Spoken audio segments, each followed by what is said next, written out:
اعوذ باللہ من الشیطان الرجیم بسم اللہ الرحمن الرحیم السلام علیکم ورحمۃ اللہ وبرکاتہ. میں شہزین محمد طارق شیخ چاند اردو اسکول میرج کی تیسری جماعت کی طالبہ.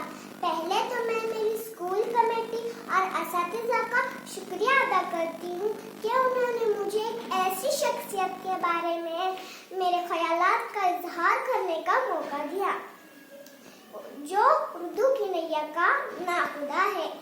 جی ہاں، میں بات کر رہی ہوں بال بھارتی اردو شعبے کے خصوصی افسر محترم جناب نوید الحق صاحب کی.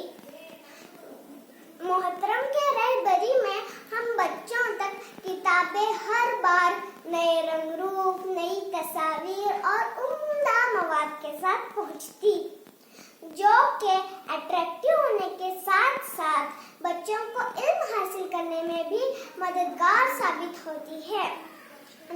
مجھے جماعت دوم کی کتاب کھیلے کرے سیکھے، یہ کتاب مجھے بہت اچھی لگتی ہے. ہمارے ٹیچر اکثر کہتے ہیں کہ یہ کلرفل اور علم سے بھرپور کتابیں آپ کو نوید الحق صاحب کے محنت اور کوششوں سے ملتی ہے.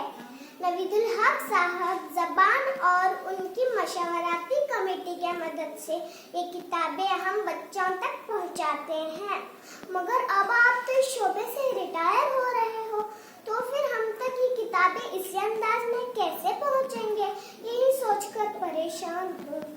خیر، اللہ آپ کی محنتوں کو قبول فرمائے اور آپ کی آنے والی زندگی پرسکون، خوشحال اور صحت مند ہو. بس اتنا کہنا چاہوں گی کہ ملتی نہیں ساری خوبیاں کسی ایک شخص میں اکثر، ملتی نہیں ساری خوبیاں کسی ایک شخص میں اکثر. کبھی کبھی ایسی نایاب شخصیتیں خدا فرصت سے بناتا ہے، کبھی کبھی ایسی نایاب شخصیتیں خدا فرصت سے بناتا ہے. السلام علیکم ورحمۃ اللہ وبرکاتہ.